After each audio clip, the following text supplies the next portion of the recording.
Okay, so that'll take a second for them, and they can put the screen up. I see Charlie, so they're still working that. I see he's calling in. Okay, great, we're good. All right. So I'll turn the script over to you now. Right. Tell me when I should go. Go ahead. Okay. Good afternoon, everybody. This is Jill O'Donnell Tormey. Welcome. We have a quorum, so I am happy that we can say the public meeting of the Committee on Academic Affairs is now called to order. On March 7th, 2020, Governor Cuomo issued Executive Order 202, declaring a state of emergency in response to the COVID-19 outbreak. On March 13th, 2020, Governor Cuomo issued Executive Order 202.1, which included a suspension of law allowing the attendance of meetings telephonically or other similar service. Article 7 of the Public Officers Law, to the extent necessary to permit any public body to meet and take such actions authorized by the law without permitting in-person access to meetings and authorizing such meetings to be held remotely by conference call or similar service, provided that the public has the ability to view or listen to such proceedings and that such meetings are recorded and later transcribed. In accordance with the executive order, the board meeting is being held via video conference with a live stream found at the Cuny Board of Trustees website. A copy of the agenda is also available online at the Cuny Board of Trustees website. Additional items may be added during the meeting. As a reminder, please mute your audio so we can ensure that everyone can hear. I would like to ask the Secretary to take a roll call attendance from members of the Chancellery. Gail?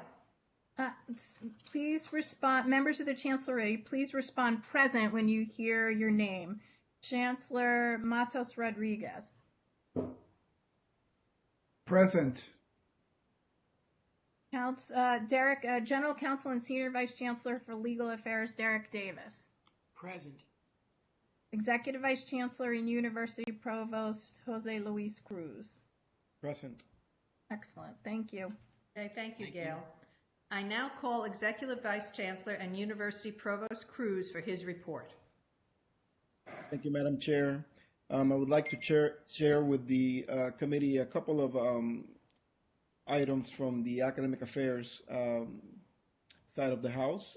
First of all, as you all know, we are in constant communication on guidance to our campus communities around academic continuity issues on topics ranging from academic policies, requirements, and deadlines to shared governance and human resources issues, to international and domestic travel, to clinical placements, to financial aid, and to research continuity guidelines. And these are all updated fairly frequently on our portal, coronavirus portal, on our CUNY website.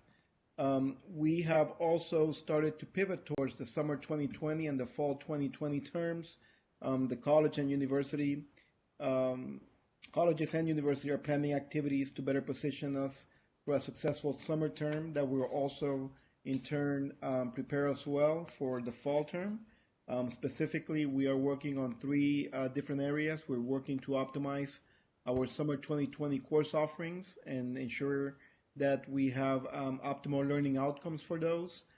We are also working to certify a significant number of faculty members for effective online teaching strategies that will be implemented during the summer session, which will be all online. And we are also developing professional development for effective online student success services in areas such as mental health, advising, orientation, and counseling, so that as we continue to work in a telecommuting environment, that these services are provided in an optimal way for our students. And finally, I would just like to share a point of pride.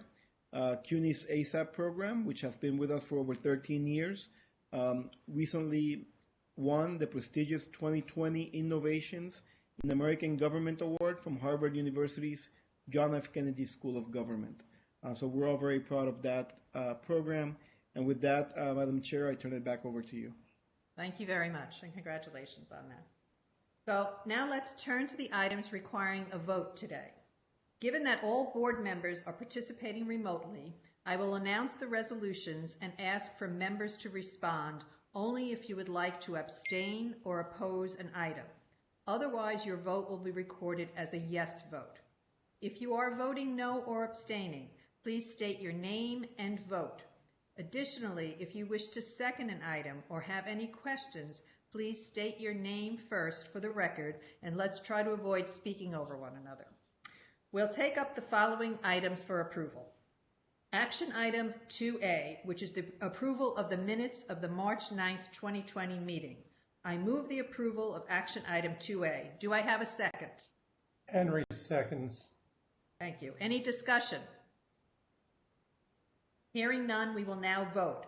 Please only respond if you would like to abstain or oppose. Hearing none, the item passes. Action item 1B, the policy calendar. We are now going to take up action items 2B.1 to 2B.8 for approval. These resolutions are the granting of honorary degrees. Background materials have been provided on every candidate, so we will vote these all together. Policy item 2B.1 is a resolution to award Dr. Raj Chetty an honorary degree from Baruch College. Policy item 2B2 is a resolution to award Senator Cory Booker and Mr. Benjamin Fernandez with an honorary degree from the City College of New York.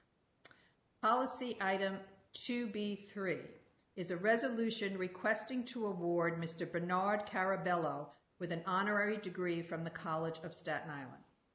Policy item 2B4 is a resolution requesting to award Dr. Oxiris Barrow and Mr. Bobby Sanabria with honorary degrees from Lehman College.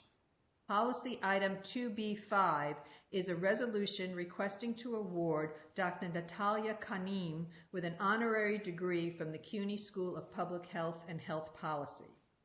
Policy item 2B6 is a resolution requesting to award Mr. George Takei with an honorary degree from the Cuny Graduate School and University Center. Policy item 2B7 is a resolution requesting to award Reverend Dr. William Barber II with an honorary degree from the Cuny School of Law. Policy item 2B8 is a resolution requesting to award Mr. Arthur Gelatos with an honorary degree from the Cuny School of Labor and Urban Studies. I move the approval of policy items 2B1 to 2B8. Do I have a second? Charlie Shorter, second. Thank you. Hi, Any Charlie. discussion? Aye. Charlie, was that a discussion point? No, I'm just making a second. Okay. So hearing no discussion, we will now take a vote. Please, again, only respond if you would like to abstain or oppose. Do I have any abstentions or oppose? Hearing none, the item passes. Policy item 2B9 is a resolution to approve a special COVID-19 graduate admissions policy. I now call on Executive Vice Chancellor and University Provost Cruz to provide further background on this item. Thank you.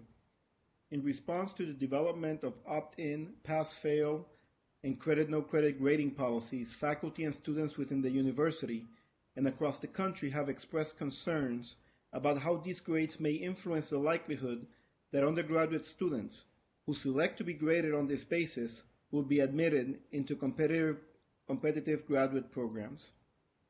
Furthermore, the university recognizes the disproportionately adverse impact that the COVID-19 crisis has had on historically underserved communities, and in consultation with campus presidents and deans, the Council of Academic Affairs, and the University Faculty Senate, as well as the University Student Senate, have determined the need for a policy that will provide students clarity on how the university will consider pass-fail and credit-no-credit grades when evaluating applications to graduate programs. Therefore, per this special COVID-19 graduate admissions policy that is being considered here today, which is perhaps the most progressive policy of its kind in the country, we are looking at evaluating future candidates for admission to graduate programs by not disadvantaging students who present P, Pass, or CR credit grades in their transcripts for courses specifically taken during spring 2020 and other terms which could be affected by the COVID-19 pandemic. regardless of whether their institutions impose a flexible or similar grading policy for all students or gave them the choice to opt in. To this end, all university graduate admissions committees shall adjust their selection processes to honor this commitment while keeping with the norms of their specific programs and corresponding disciplines. Okay, thank you. I move the approval of policy item 2B9. Do I have a second? Henry, second. Any discussions? I have something to say. Sorry. Yes? I think somebody else wanted to go Timothy? first. I think it's Marty. Do you want to go first? I apologize. Go ahead, Timothy, please. So I just want to commend the Executive Vice Chancellor and the Academic Council as well for consulting the University Student Senate on this. I think that is definitely a step in the right direction. A lot of our students did have many concerns about graduate opportunities, post-COVID, especially as it relates to Cuny, and I think that this policy definitely handles a lot of those concerns and addresses them in a way that a lot of other universities across the country should. And again, just want to say that this is an important part, just in terms of passing any policy through the board. The student consultation is definitely vital to gaining student support and consensus, so we appreciate you reaching out and consulting us on that. So thank you. Marty?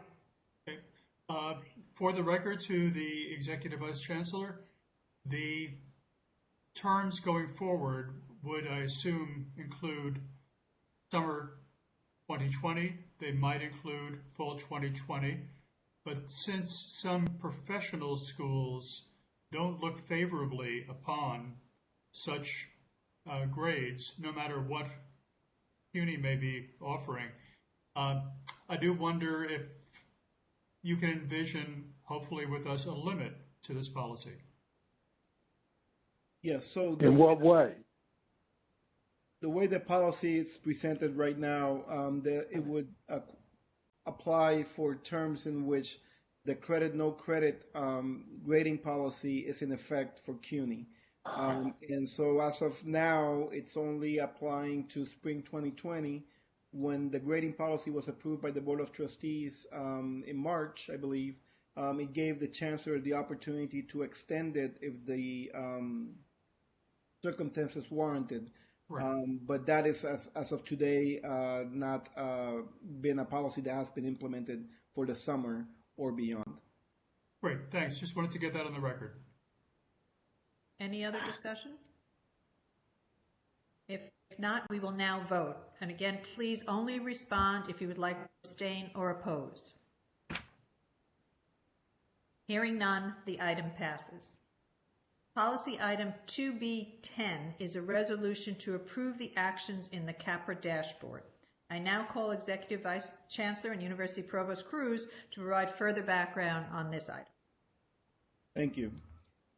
As the board knows, this committee knows, routine academic matters, local academic policies, and course inclusions in the university's general education program are presented to the Committee on Academic Policy, Programs, and Research in summary form via the CAPRA dashboard, a dynamic tool that allows trustees to interact with the data. Highlights from this month's dashboard include the following: the creation of 5 new concentrations, the creation of 2 certificates, and 1 new graduate policy, and 5 new undergraduate policies. And finally, the classification of 6 new general education courses among colleges, giving students more options to study the physical sciences, mathematics, and the humanities. Okay, thank you. So now I move the approval of policy item 2B10. Do I have a second? Second. That's Marty? Okay. Yes, sorry. Any discussion? Okay, hearing none, we will now have a vote. Again, please only respond if you would like to abstain or oppose. Hearing none, the item passes. With no more items on the agenda, I move to adjourn this meeting. Do I have a second? Madam Chair, might I, either under new business or returning back to the Executive Vice Chancellor's report, ask one more question for the record? Certainly. Okay. And colleagues, this is in light of the ongoing uncertainty and anxiety felt by many of the faculty across the university. Might, for the committee, the Executive Vice Chancellor give us a brief assessment or summary about what possible plans are in the offing for the fall 2020 term? Thank you. Vice Chancellor Cruz? Thank you for the question. So as we speak, the university is looking at, as all other institutions of higher education around the country, at various scenarios.